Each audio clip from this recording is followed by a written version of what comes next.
Mill has gone berserk overnight with regards to Leeds United. There's been a lot of speculation about GFH Capital. These are the new owners and whether or not they're going to stay in charge of the club.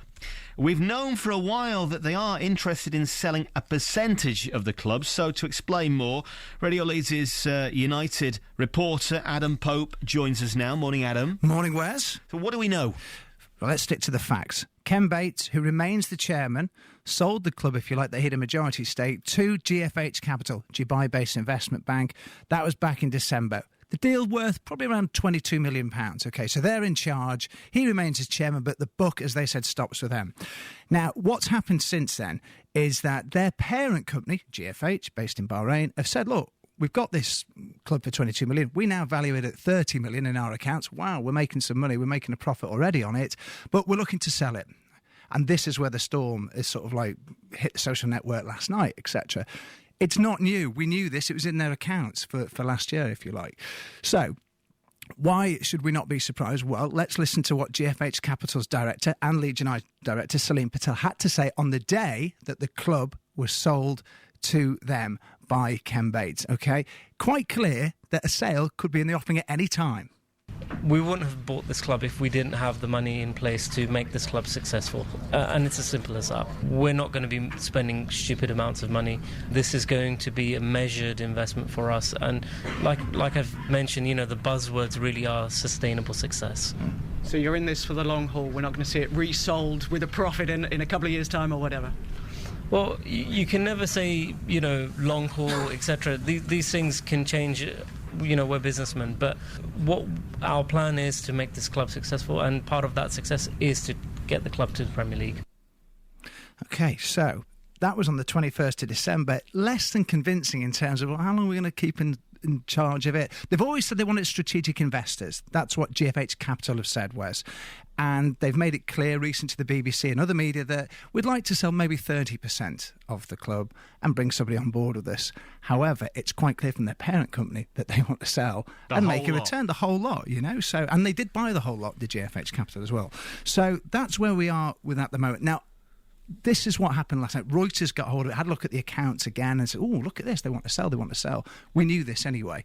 So it's reignited all the passions, all the sort of storm around it. What I know, is that there has been an offer on the table for a little while for a majority shareholding for the club.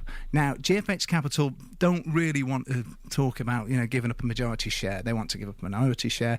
So we're in a process of a legal process, due diligence, where it's being looked at. Both sides can't say anything. In fact, they're not saying anything at all.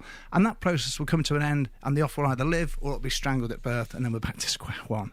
But clearly there's a cash flow issue at the club. It needs resolving as well, and that can only be resolved maybe by having new owners in place or somebody that's willing to invest a large amount of money to help them out. All right, hang on there, because you may want to put a question or listen to what Rob Wilson from Sheffield Hallam University has to say. Rob, you're a sports finance expert, aren't you? Apparently so, yeah. And that's what it says in your certificate. And is it common for a football club to be sold on so quickly? I think when we consider the owners at Leeds United, the bottom line is they're an investment bank, so none of this is really surprising, because any investment bank is there to, or any investor really, is there to make some profit. And if they can turn around, as Adam said, maybe £8 million over the space of 3 or 4 months, and that's a decent return on investment for me, so not really that surprising. Yes. The thing is, though, Rob, and I'll put this to you, you're a finance analyst, as we've had in our forums, and we've talked about this over and over again, but there's a real diametrically opposed views. GFH are saying that this has been a remarkable year, 2012, that we've returned to our profitable ways successfully, and we've restructured, etc., and it's great value for the shareholders. You then look at analysts in the city that are commenting on them, and they're saying, no, sell everything you can. If anybody's got anything to do with GFH, sell now, because they're saying that through what they call flashy accounting, they're spinning it and making it sound a lot better than what it is, and that they have real concerns about their ability to meet their obligations in due course over the next couple of years. So who do you believe, Rob? I think we have to read the accounts as they're stated to us, and the way they look at the moment is that the club's doing relatively well. I think they have been, and they were doing, as I've commented before, under the ownership of Ken Bates. They certainly returned to a much better position of sustainability. But one of the acute issues that they do have at the club is they have a shortage of cash. And, in any business, cash is king. You need to pay your players, you need to pay your debts as they fall due. And if they haven't got sufficient cash to be running the business on a monthly basis, then you start to get into just a little bit of difficulty. So when we consider GFH's role in all of this as an investment bank, they will be uncomfortable in continuing to underpin, short-term cash flow, which is why I think we're hearing the rumours again today about, potential sales and so on. But if they hung on for it for, let's say, another... how many months has it been? 3 months? Yeah, literally December 21st. Yeah, 3 months. Yeah. Right, OK, so if they hang on another 3 months and they made, say, 8 million quid on 3 months, couldn't they make 16 in 6 months' time? They could do. And Adam's heard me talk about this before. Leeds United is absolutely a sleeping giant. And listening to what you were talking about, Tex, if I was the Chancellor, I might look at investing in Leeds and, trying to turn it around.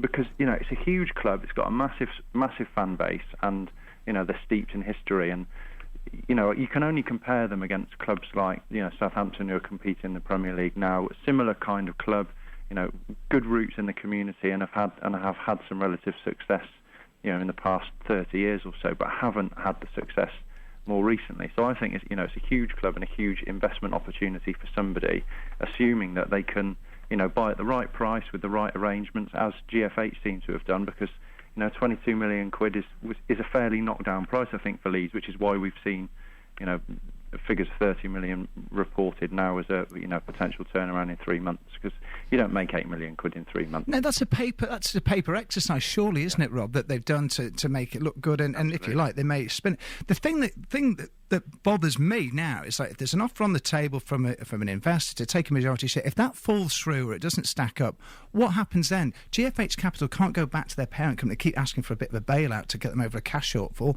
What's the end game then if nobody comes in to help them out? I think the reason why there's a bit of uncomfortableness, let's say, around a majority shareholder is, I think GFH have been quite clear. They'll take a minority stake, maybe 30%, or they'll sell the club outright. And if they sell a majority stake, they might only get, let's say, 22, 25 million, which isn't going to return a lot for them, and is still going to require them to underpin at least a part of the business over the short to medium term. So, I suspect that we'll either see that majority share, the majority shareholder, or the majority interest, let's say, will be either aggregated up to buy the club outright and they'll make a return, or the offer will go off the table. They'll either convert it into a minority stake, or, as I suspect we'll see, is more people will be looking at Leeds now and looking to buy them, because let's be honest, that's what all this is about. It's about trying to generate some interest and generate activity around the football club to get the highest price.